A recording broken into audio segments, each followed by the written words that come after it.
Magandang umaga po sa inyong lahat. Kumusta po kayo? Mabuti rin po. Salamat po. Tayo po ay nasa loob na panahon ng Kwaresma.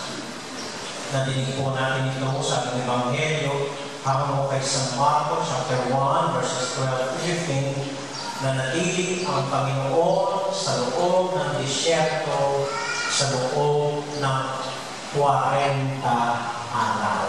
Yun po ang Kwaresma. Kaya ang magic number ngayong panahon po ng Kwaresma ay 40. Kung tataya kayo ng wedding, dapat may 40. O kung may nagsasabi na wala naman wedding sa Pampanga, siguro noong 40 na kayo sa lagnat. Kahit wala kayong lagnat. Amen. Kwento-kwento kong camelio muna. Alam niyo mga camels? So minsan po may mag-inang camel. Sabi ng anak na camel sa kanyang nanay camel, Mami camel, pag ganito ang paa ko, napakahaba, parang tikling, ba't hindi tulad ng paa ng mga kabayo, malaki at malalakas? Iho, sabi ng nanay camel, ganyan ang paa natin kasi pang-disyerto tayo. Para hindi lulubog sa buhangin ang paa mo. Okay. Nag-isip, at maya-maya naman nagtanong ang baby camel. Mami, bakit ganito ang mata ko? Ang pangit-pangit, ang haba-haba ng piling mata. Di tulad ng ibang hayop ang gaganda ng mga piling mata. Ba't yung akin ang haba-haba? Anak, sabi ko rin ng mga camel, kasi yung mata natin pang-disyerto para hindi ka agad mapupuin sa buhangin ng disyerto. Okay. Mamaya-maya lumapit na naman sa mama niya, Mami, camel, bakit ang likod natin ang pangit-pangit, ang laki-laki, parang may bundok tayo sa likod. Di tulad ng ibang animal sa gaganda ng katawan, nakakatuwa. Kaya inaalagaan sila. Anak, sabi ng mami camel, ang katawan natin ay may bukol kasi nandiyan ang pagkain natin. Pag-disyerto tayo, kahit isang buwan tayo sa disyerto, hindi tayo magugutom. Kasi pang-disyerto tayo. Okay. Mamaya-maya, lumapit na naman ang baby camel sa mami camel. Mami, kung pang-disyerto tayo, ano ang ginagawa natin dito sa Malulasu?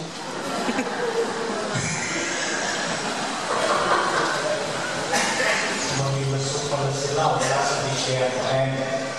So, dinala ng Espiritu, hindi ang diablo ang nagdala, dinala ng Espiritu ang Panginoon sa disyerto.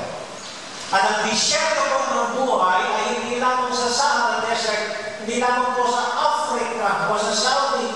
Ang disyerto ng buhay natin kapag tuyong-tuyo ka na, kapag sawang-sawa ka na, kapag malamig ang relasyon yung mag-asawa, kapag nawalan ka na ng pag-asa, kapag wala ka ng kahulugan sa buhay mo, kapag gusto mo nang sumuko, kapag sirang-sira na ang buhay mo, kapag parang walang patutunguhan ang lahat, parang walang nangyayari sa buhay mo, yun po ang disyerto. At dadalhin na doon ng Espiritu upang ikaw ay matukso. At may dahilan po ito. Dadalhin tayo minsan ng Espiritu, hindi man Espiritu, mahirap pinarawan yun. Dadalhin tayo minsan ng karanasan ng buhay sa mga disyerto sa buhay natin. Bigla ka ng maraming problema, bigla ka matatakot bigla kang ayaw mo nang gumising, biglang wala ka ng inspirasyon, mga disyerto po ito ng buhay. At parang ito, dahil sa disyerto, doon natin mararanasan ang tukso. Kung hindi ka hindi mo mararanasan ang tukso. At dinala ng Espiritu, mabait ito, ang Panginoon sa disyerto upang tuksuin ng tiyan. Paano magiging maganda ito? Para maunawaan po natin at makita natin, tignan muna natin, okay, define mo po ang disyerto. Tignan naman natin ngayon ano ang kahulugan ng tukso. Ang tukso po ay hindi naman sako-sakong pera na dinadala sa bahay mo noon. Hindi, siyempre din yung sa akin, wala naman dumarating na gano'n. Ang tukso po ay hindi naman mamahaling condominium o mga sexy, mga babae binibigay sa'yo, ay hindi yun sa mga politiko yun. Mga tukso po sa buhay natin, simple lang. Simple. Ito po gusto ko tignan natin ang pag-ilagay na. Ang tukso, unang-una ito. Simple lang po. Ang tukso, unang-una ito. Gutom ka, hindi kumain ka. Natatakot ka, hindi manahimik ka. Wala nangyayari sa buhay mo, hindi mo ka sa Diyos. Pero hindi mo suot pa rin. Gutom ka, hindi na pa. Tatakot ka, pero lang, simple lang po ang tukso. Gutom ka, hindi kumain ka. Gusto mo magpahinga, hindi ka tumalit ka. Galing ka, hindi makita mo.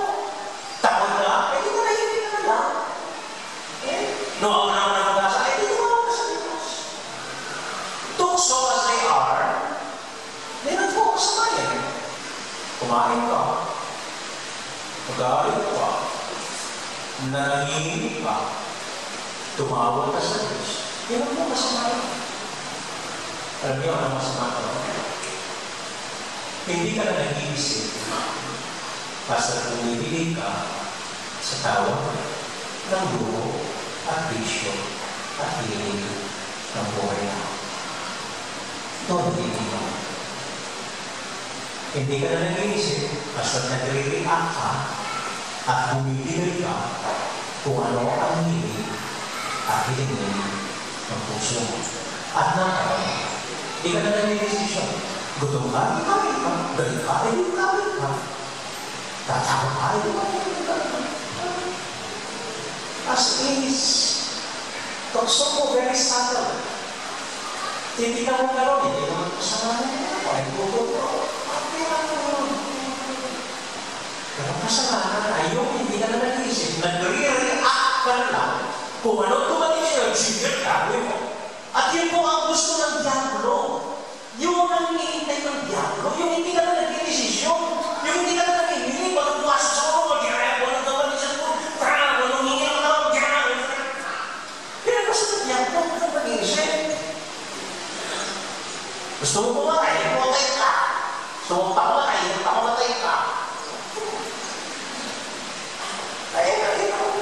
Yan ang tukso. Kasi gusto ng diablo, ang mahal ng Panginoon, hindi. Mag-isip-isip ka, nagugutom ka. Baka hindi ang gutom ang hinahanap mo. Baka hindi naman talaga gutom, kain lang kain. Baka pansin, gutom. Natatakot ka, so manahimik ka na lang. Baka hindi naman yung manahimik ka. Ayaw mo na lang makialam sa buhay. Paala na pamatay ibang tao, basta safe ako dito. Gusto ng Panginoon, we do not react, we respond. May nakita kang hindi mabuti, hindi sa ayon sa'yo, react ka agad. May nadinig ang hindi ayon sa'yo, manilang sinasabi niya. Ano gano'n? Ano naisip? Ano tukso? Ano gusto ng demonyo? Sa mag-react ka, piniliti ka lang, barang pa rin mga bagay. May masabi lang ng konti sa'yo. Sabi ng Panginoon, kung sumawasan mo sa kaya sabi niya, kasi ibang ito, hindi lang sa tinapay ng bubuhay ng tao. Hindi lang sa reaction ng bubuhay ng tao. Mag-isip ka, yun ang unang pangalan sa tukso. Hindi mo ito ang hilig mo, yun ang gawin mo. Hindi, mag-isip ka. Ito ba talaga hinahanap ng katawan mo? Amen? Amen. Hello? Amen. Unawaan ko niya? Very good. Ikalawa, ang tukso, tunay konkretong larawan ng tukso ay ang masiraan ka ng loob. Hindi po nakasulat ito sa Ebanghelyo, but it is implied. Kaya kung nasiraan ng loob ang Panginoon sa disyerto, and He started His ministry with an experience na nakakasira ng loob after John had been arrested. Pinsan po niya ito, idol niya ito, matalik niyang kaibigan ito, pinagkakatiwalaan niyang propeta ito, sinusundan niya ang gandang ito. Nauna sa kanya si Juan, inamanda-andaan niya, and then nabalitaan ni Jesus, na-aresto si Juan. Pwede siyang masiraan ng loob. Sabi ko nga po, ang tukso ay hindi naman sakong pera. Ang tukso hindi naman sexy, babae, kumangawin sa iyo, kung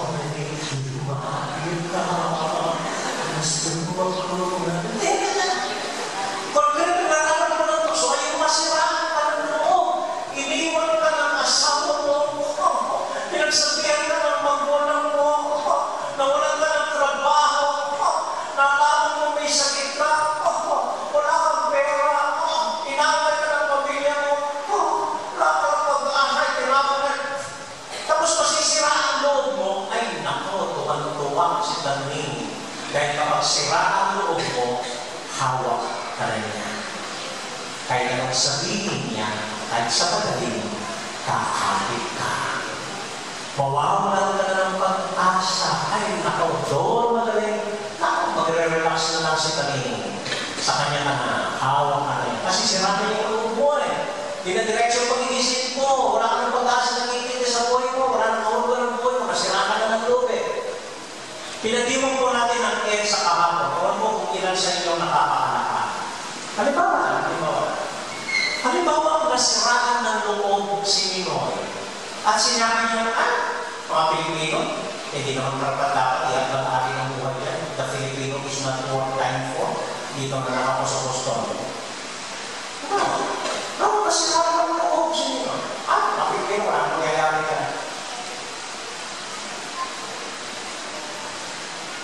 Kako na po, pilitin ko, buong mundo. Buong mundo. Kung nakalimutan niyo na, buong mundo. Utang nila ang loob nila sa atin dahil tayo ang unang nagpakita ng payapang paraan ng pagkakataon. Pagkatapos po natin, sumunod ang oras, sumunod ang mga communist countries, alam mo kayo, dinadayan tayo sa Middle East, people power. Nalang sa sila, hindi natin mo pa iba yung namin.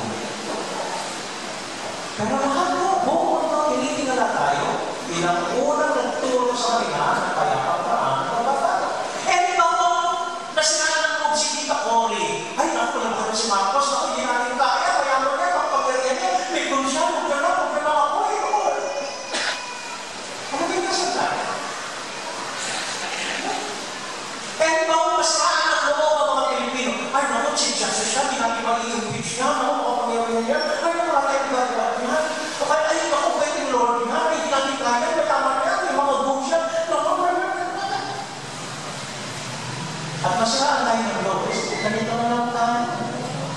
Nakakatulong naman siya eh. Marami naman siya pinagano ko. So, yun, tukso. Ang masiraan ng loob.